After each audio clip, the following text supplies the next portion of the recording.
तुम्हारी माँ दुनिया से नहीं आ पाएगी।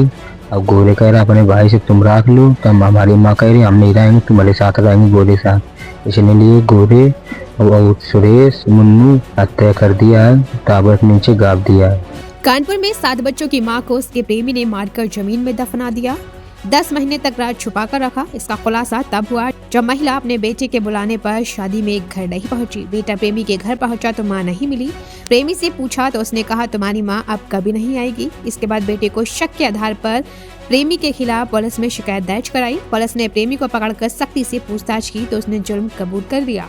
पुलिस को बताया पत्नी की मौत के बाद महिला मेरे साथ रहती थी, मैं उसे छोड़ना चाहता था, उसे भाई के साथ रहने को कहता, लेकिन उसने मेरी बात नहीं मानी। इसके बाद मैंने गला दबाकर उसे मार डाला। प्रेमी की निशानदेही पर एसीपी कृष्णकांत यादव फोर्स के साथ उसके गांव पहुंचे।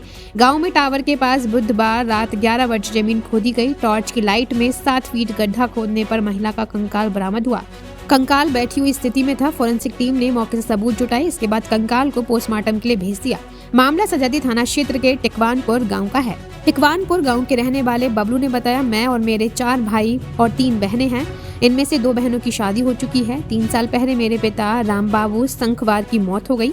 इसके बाद माँ रेशमा घर छोड़कर गांव के ही गोरेलाल के साथ रहने लगी थी। गोरेलाल का घर 300 मीटर दूर है। माँ के जाने के बाद हम लोगों ने उनसे मतलब रखना छोड़ दिया था। अप्रैल में गोरेलाल माँ को लेकर टावर चला गया। जब वह लौटकर आया तो मैंने उससे माँ के बारे में पूछा तो उसने बताया कि वह वही काम करेंगी और अगले साल आएंगी। 29 नवंबर को परिवार में शादी थी। इसमें मैंने माँ को न्योता भेजा, लेकिन माँ शादी में नहीं पहुंची। हालांकि हमने इस पर ज्यादा ध्यान नहीं दिया। बेटे ने बताया 5 दिन पहले गोरेलाल मुझसे मिला। वह नशे की हालत में था। मैंने उससे पूछा कि माँ कहाँ है, तब उसने कहा माँ अब कभी नहीं आएगी। रेशमा देवी मिसिंग है और उन्होंने आशंका जताई कि गांव के गोरे और सुरेश और मुन्नू ने उनकी हत्या कर दी। इस सूचना पर पुलिस ने तत्काल विवेचना अपनी प्रारंभ की और जो आरोपित था उसको थाने पे लाया गया और उससे जब कड़ाई से पूछताछ की गई तो गोरे ने इस घटना को स्वीकार किया। उसके द्वारा ये बताया गया कि 3 वर्ष पूर्व महिला का जो पति था उसका देहांत हो गया था और रिश्ते में इस महिला का देवर लगता है। बाद में ये महिला गोरे के साथ रहने लगी थी और बीच में पिछले वर्ष अप्रैल के माह में ये लोग गेहूं कटाई के लिए इटावा गए थे और वहां से लौट करके फिर ये लोग गांव के बाहर एक नलकूप पे रहने लगे थे। बीच में जब महिला नहीं दिख रही थी तो इनके परिजनों को आशंका हुई। फिर बीच में एक शादी में जब महिला नहीं पहुंची गोरे के साथ तो इन लोगों ने उससे पूछा रेशमा के बारे में, तो उसने शराब के नशे में बताया कि रेशमा अब कभी नहीं मिली। इस प्रकार से उनके परिजनों का शक और गहरा हुआ।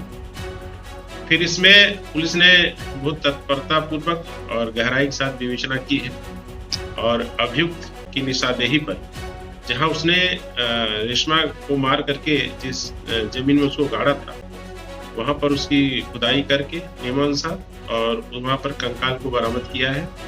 उसकी कुछ ज्वेलरीज और उसके कुछ कपड़े जिनके माध्यम से परिजनों ने उसके शव की पहचान की है। शव को इसमें कंकाल को पोस्टमार्टम एवं डीएनए टेस्ट हेतु भेजा गया है। ऐसे ही और वीडियोस देखने के लिए जुड़े रहिए हमारे साथ NWST पर। अब दीजिए इजाजत, कल फिर होगी मुलाकात किसी नई वीडियो के साथ। तब तक के लिए नमस्कार। प्लीज अपना बहुत ख्याल रखिएगा।